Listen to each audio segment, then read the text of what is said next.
Hello guys, welcome back to my YouTube channel. तो आज जो है वो कितना 29 तारीख है, 29 तारीख फ्राइडे, और अभी सुबह के 8 बज रहे हैं। और 8 बजे जो है बहुत ही तेज़ बारिश हो रही है। 3-4 दिन से बहुत, मतलब 3-4 नहीं, 10 दिन से बहुत ज़्यादा गर्मी थी। बट अभी जो है बारिश बहुत तेज़ है और बिल्कुल एकदम लवा अंधेरा सा हो गया है हल्का। देखिए, आपको पूरा व्यू दिखाते हैं, ठीक है। ये देखिए, एकदम बहुत ही भीषण बारिश हो रही है। देखिए देखिए, ये देखिए,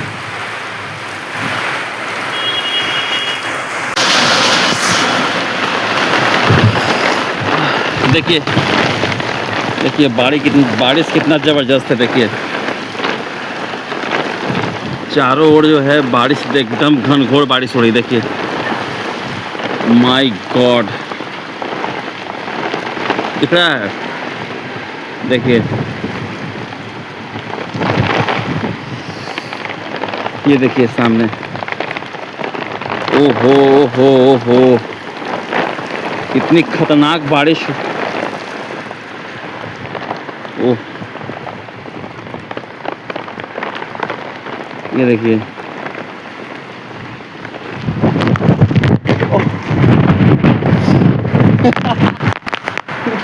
मेरा पूरा छाता उड़ गया।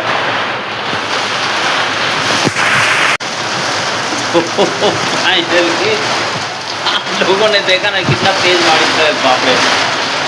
ठीक है।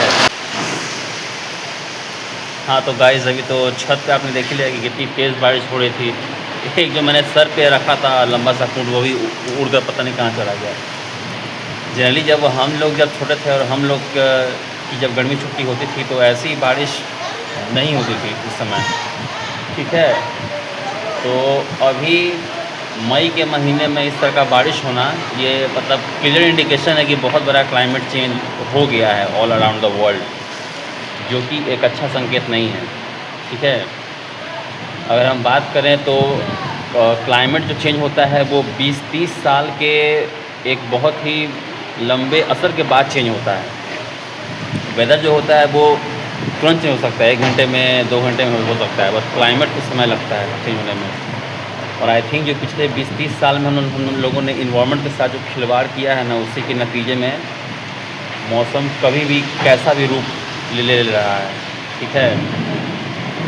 अभी ऐसा मौसम होना मई के महीने में, ये बहुत रेयर होता है, बहुत ही रेयर, ठीक है। देखिए, बहुत ही रेयर। चारों ओर एकदम बिल्कुल पूरा बदली किए हुए है, बारिश जैसा माहौल, पूरा बारिश का माहौल है। ऐसा मई में नहीं होता है, ये जनरली सावन के महीने में होता है, ठीक है।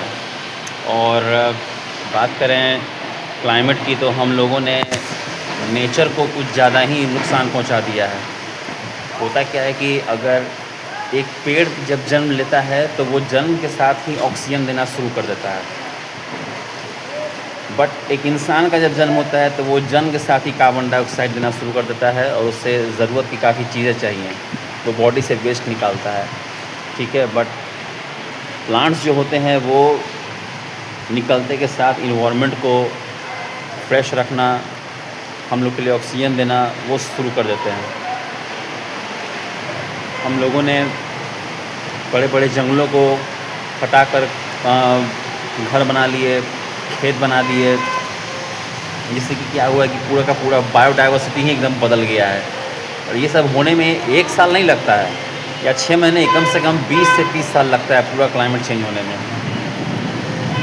अभी जो क्लाइमेट होने वाला है गर्मी के मौसम में, वो आई थिंक 50 डिग्री सेल्सियस तक तो जाएगा ही जाएगा। पहले मैक्सिमम जो गर्मी के मौसम में मॉडरेट क्लाइमेट हुआ करता था वो था 40 to 42 डिग्री सेल्सियस। बट अभी ग्लोबल वार्मिंग की वजह से ये बहुत ज़्यादा हो गया है, बिकॉज़ ग्लोबल वार्मिंग में 2 गैस जो है वो बहुत ज़्यादा ही ग्लोबल वार्मिंग को बढ़ाते हैं। पहला है कार्बन डाइऑक्साइड, जो कि हम लोग रिलीज़ करते हैं। और आपको पता ही है कि ऑल ओवर द वर्ल्ड पूरे मानव जाति की पॉपुलेशन कितनी है, लगभग 800 करोड़ हैं हम लोग। 800 करोड़। बारिश और तेज़ हो रही है, बारिश और तेज़ हो रही है, तो हम लोग 800 करोड़ का जो कार्बन डाइऑक्साइड है वो आखिर जाएगा कहाँ, है कि नहीं। हाँ, ये बात अलग है कि प्लांट्स को एब्जॉर्ब करते हैं कार्बन डाइऑक्साइड, और ओशंस जो है वो पूरे अर्थ का 25% एब्जॉर्ब कर रहे हैं, but that is not enough. We are still producing more carbon dioxide. उतने उतने उतने तो प्लांट्स भी नहीं हैं जितने कि ह्यूमंस धरती पर हो चुके हैं, ठीक है। तो मैं ये बता रहा था कि जस्ट बिकॉज ऑफ हमारे केयरलेसनेस की वजह से, हमारे लापरवाही की वजह से आज क्लाइमेट में इतना बड़ा बदलाव हमको देखने को मिल रहा है। ये पहले ऐसा होता नहीं था, देखिए पहले ऐसा होता नहीं था, कभी नहीं, ठीक है। ऐसा होता नहीं जनरली, बट ये बहुत ही रेयर ओकेजन है जिसको हम देख रहे हैं। देखिए हर तरफ बारिश है एकदम। ऐसा सीन जो होता है वो सावन के महीने में होता है, but we are humans, we have change the climate so badly that we are seeing the month of Sawan in the month of May.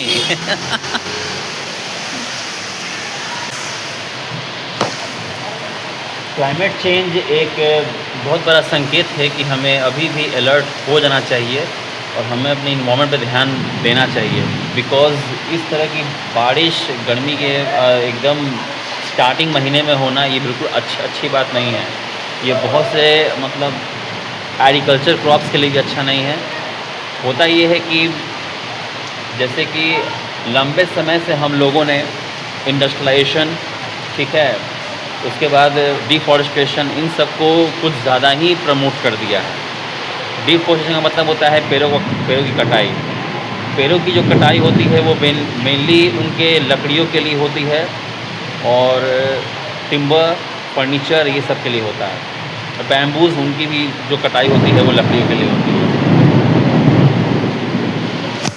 आज अगर हम इस चीज़ को फेस कर रहे हैं तो उसका सबसे बड़ा रीज़न है कि हमने इन्वायरमेंट को कभी भी इम्पोर्टेंस दिया ही नहीं है। हम मामूली एक बिस्किट भी खाते हैं तो उसका रैपर जहाँ तहाँ फेंक देते हैं, तो वही रैपर जब मिट्टी में जाता है या पानी में जाता है तो वो प्लास्टिक का रैपर कम से कम 200 साल तक वहाँ रहेगा। वो जल्दी वहाँ डीके नहीं होता, जल्दी वहाँ सड़ता नहीं है। इंडस्ट्रीज़ भी क्या करते हैं, अपने सारे जितने भी वेस्ट होते हैं, चाहे वो उनका गंदा पानी हो, उनका गंदा केमिकल हो, वो किसी न किसी माध्यम से वो रिवर सोर्स में बहा देते हैं, जिससे कि बहुत सारे एक्वेटिक एनिमल्स की जान चली जाती है। बाद में जब वही नदी या रिवर उन मरे हुए एक्वेटिक एनिमल्स को किनारे पर छोड़ती है, तब जो जितने मछुआरे हैं वो देखते हैं और वो बताते हैं कि हाँ, यहाँ पे मछलियों का डेड बॉडी ज़्यादा मिल रहा है। और ऐसा केस आया है, आप लोग ज़रूर देखे होंगे। देखिए क्लाइमेट चेंज का ये भी रीज़न है कि हम लोगों ने अर्बनाइजेशन, इंडस्ट्रियलाइजेशन और इंफ्रास्ट्रक्चर बिल्डिंग बहुत ज़्यादा इसको प्रमोट कर दिया है। आप देखिएगा कि जल्दी आपको मिट्टी की ज़मीन देखने को नहीं मिलेगी। हर जगह जो है वो सड़क है, कंक्रीट का बना वो सड़क है, जो कि बहुत ही हार्मफुल है। उससे होता कैसे कि ये पानी बरस रहा है, अभी जो ये पानी बरस रही है तो ये पानी को जाना चाहिए था कहाँ पे, अंडरग्राउंड जाना चाहिए था। अभी इस पानी को जाना चाहिए था सीधा ज़मीन के नीचे, ग्राउंड वाटर टेबल में। बट चूँकि हर जगह सड़क बन चुकी है, सड़क बनने से क्या होता है कि पानी जो है वो मिट्टी तक नहीं पहुंच पाती, और मिट्टी उस पानी को सोख कर ग्राउंड वाटर टेबल तक नहीं पहुंचाएगा। तो जब पानी ग्राउंड वाटर टेबल तक पहुंचेगा ही नहीं तो हर जगह ग्राउंड वाटर टेबल सूखेगा। जब ग्राउंड वाटर टेबल सूखेगा तो ऑलरेडी बहुत सारे जो पेड़ हैं जिनके रूट्स ग्राउंड वाटर टेबल से जुड़े हैं, ठीक है, वो बाद में वो पेड़ सूख जाएंगे, उनको पानी नहीं मिलेगा तो धरती के नीचे से।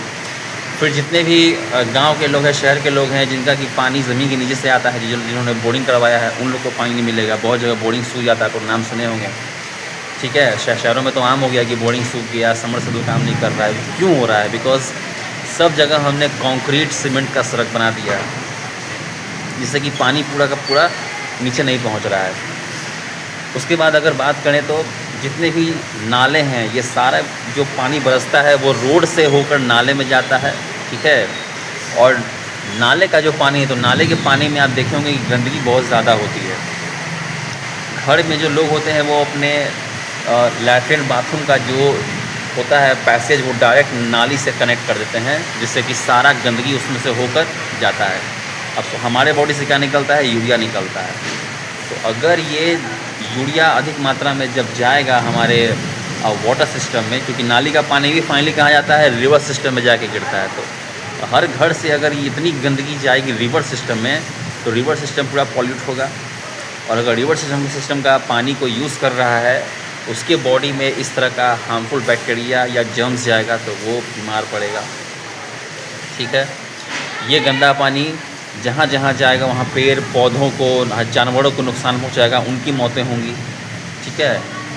तो क्लाइमेट चेंज में आई थिंक सबसे जो ख़तरनाक रोल है वो ह्यूमंस का ही है। क्या सुने हैं कि कभी किसी जानवर की वजह से पॉल्यूशन हो रहा है? कभी सुने हैं किसी पक्षी की वजह से पॉल्यूशन हो रहा है? कभी आपने सुना है किसी कुत्ते की वजह से पॉल्यूशन हो रहा है? नहीं। Pollution is responsible only because of carelessness of human. हम लोग के लापरवाही की वजह से होता है क्लाइमेट चेंज हो, पॉल्यूशन हो। बिकॉज जब पॉपुलेशन बढ़ती है ना, तो दो चीज़ को आप रोक ही नहीं सकते हैं। पहला है ओवर कंजम्पशन ऑफ रिसोर्स, और दूसरा होता है एक्सप्लॉयटेशन ऑफ नेचुरल रिसोर्स। क्योंकि जब पॉपुलेशन बढ़ेगी तो उसका डिमांड बढ़ेगा, डिमांड बढ़ेगा तो वो नेचुरल रिसोर्स की तरफ जाएंगे। नेचुरल रिसोर्स पर जब दबाव पड़ता है तो क्लाइमेट चेंज पर ही असर आता है। हम लोगों ने अपने स्वार्थ के लिए प्लास्टिक को प्रमोट कर दिया है। देखिए, प्लास्टिक प्रॉब्लम नहीं है, प्लास्टिक तो एक बहुत बड़ा सॉल्यूशन है, बट प्लास्टिक को रिसाइकल करना that is the biggest problem. हम लोग, मैंने आपको बोला ना कि हम प्लास्टिक का एक रैपर भी फेंकते हैं तो हम ध्यान नहीं देते कि हम उसको कहाँ फेंक रहे हैं, ठीक है। अब सोचिए, वाटर बॉडीज़ में जब ये प्लास्टिक के रैपर्स जाएंगे, प्लास्टिक के बॉटल जाएंगे, इतने सारे जो भी प्लास्टिक के मटेरियल, अगर उसको सीधा पानी में फेंक दिया जाएगा तो जितने भी माइक्रो प्लास्टिक है वो जब पानी में घुलेंगे, मिलेंगे, तो एक्वाटिक एनिमल्स का क्या होगा, एक्वाटिक प्लांट्स का क्या होगा? सारे के सारे मारे जाएंगे। तो उसका इम्पैक्ट कौन झेलेगा? उसका इम्पैक्ट हम लोग को झेलना होगा। तो मैं यही कहना चाह रहा हूँ कि हमें थोड़ा सा एनवायरनमेंट के प्रति थोड़ा सा जागरूक होना चाहिए। अभी सुबह का समय है और ये बात मुझे लगी कि मुझे आपसे शेयर करनी चाहिए, तो मैं कर रहा हूँ। अगर जिस हिसाब से इंसानों का जन्म हो रहा है, जो बर्थ रेट है, उस हिसाब से प्लांट का बर्थ रेट नहीं है। हर दिन इंसान जन्म ले रहे हैं, लेकिन हर दिन तो कितने लोग प्लांट्स लगा रहे हैं वो तो हम नहीं कर सकते, ठीक है। बिकॉज अगर जितने इंसान जन्म ले रहे हैं उतना ही अगर प्लांट्स का ग्रोथ हो, उतना ही प्लांट्स को लगाया जाए तो कुछ बैलेंस हो सकता है, बट ऐसा हो नहीं रहा है, बल्कि उल्टा हो रहा है। हम लोग प्लांट्स को ख़त्म कर रहे हैं। पर इस चीज़ को जानते हुए भी कि plants are the only creature, plants ही एक ऐसे हैं जो हमको खाना दे सकते हैं, ऑक्सीजन दे सकते हैं, अच्छा इन्वायरमेंट दे सकते हैं, उसके बावजूद हम लोग कटाई कर रहे हैं, ठीक है। अगर ये 2026 है, अगर हम लोग अभी सतर्क नहीं होंगे ना, तो 2030 का जो माहौल होगा ना, उसको बर्दाश्त करने की क्षमता हम लोगों में नहीं होगी। क्योंकि क्लाइमेट चेंज बहुत तेज़ी से हो रहा है। जो गर्मी का मौसम मैंने देखा था 2010-2012 में, वो अभी का सीन नहीं है, वो बिल्कुल एकदम बदल गया है। अभी आप देखिए, बारिश बहुत तेज़ हो रही है, ठीक है, बहुत तेज़ बारिश है, कुछ है।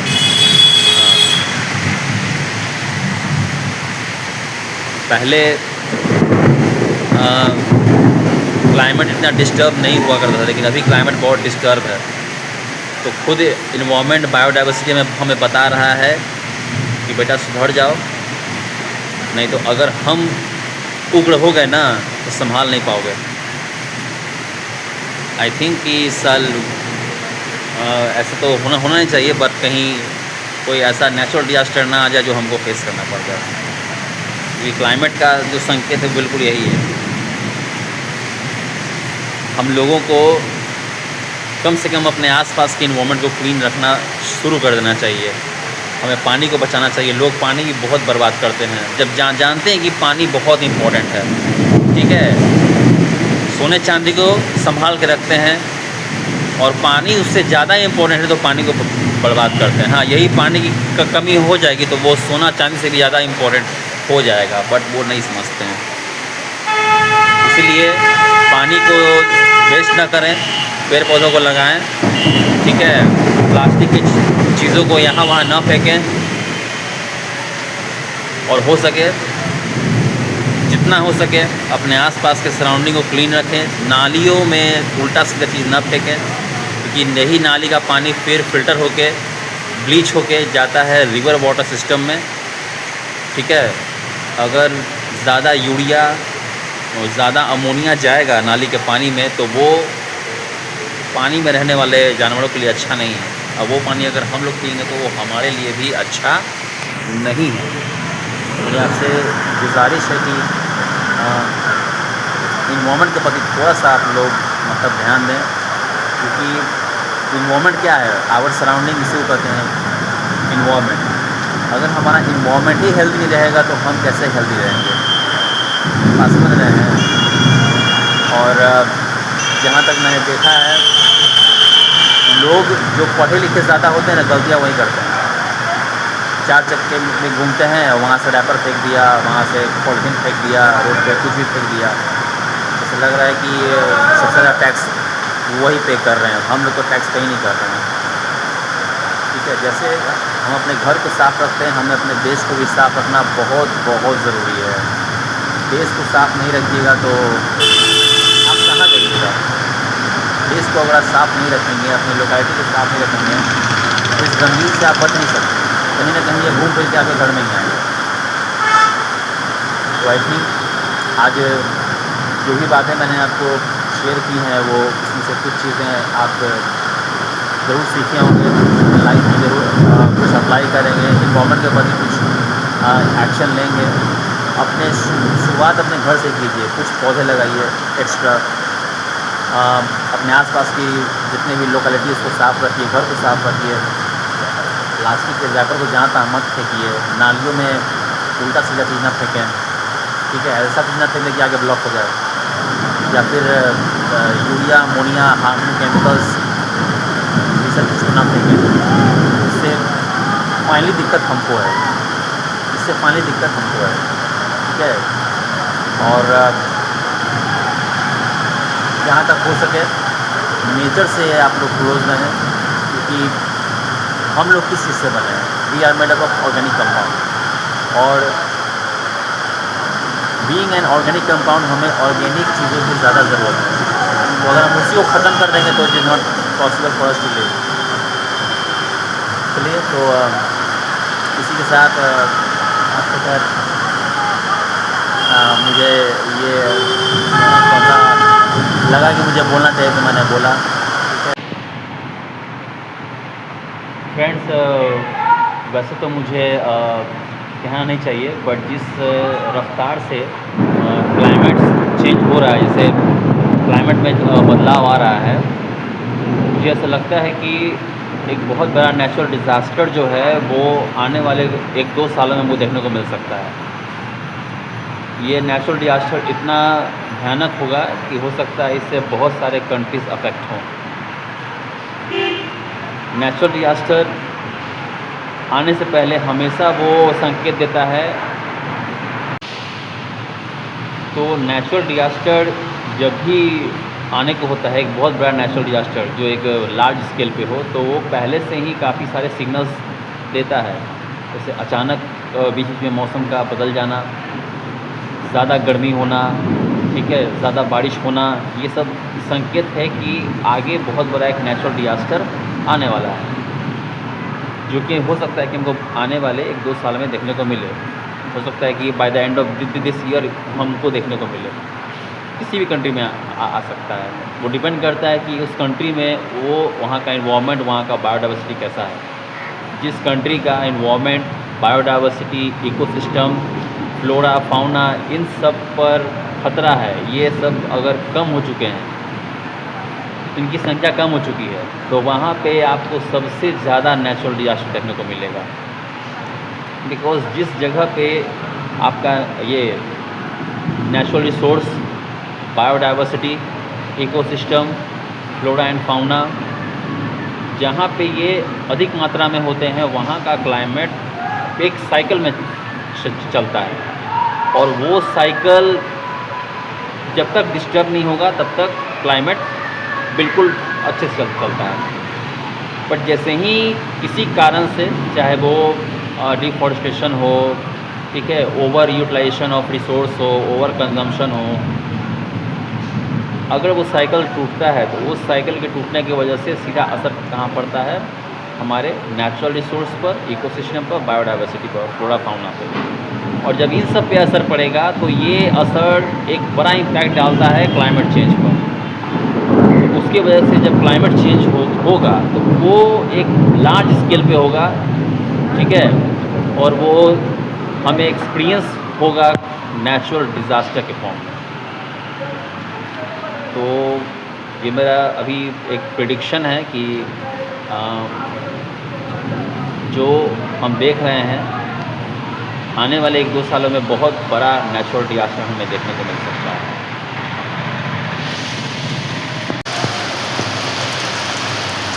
हाँ, तो गाइस अभी बारिश जो है वो हो ही रही है।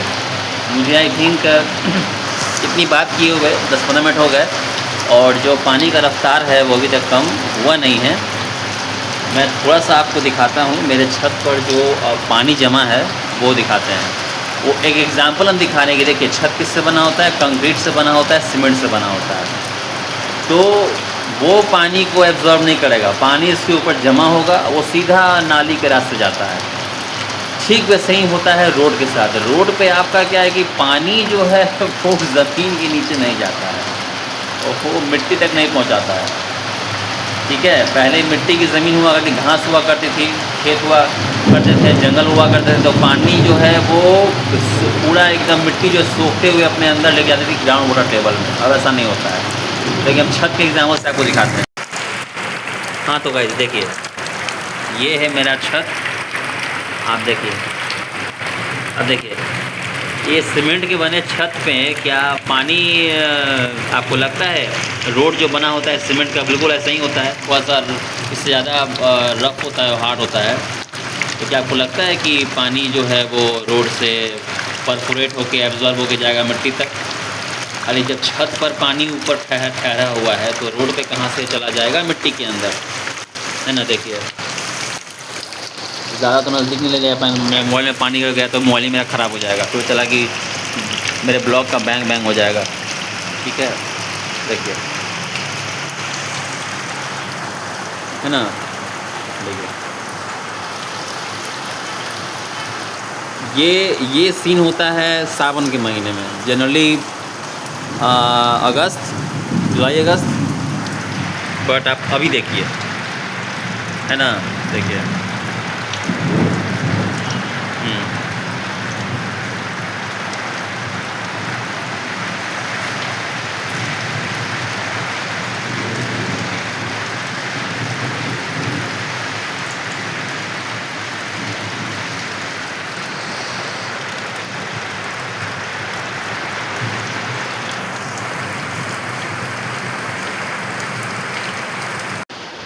तो गाइज़ आई थिंक आज मैंने जितनी बातें आपसे शेयर की हैं वो कुछ न कुछ आपके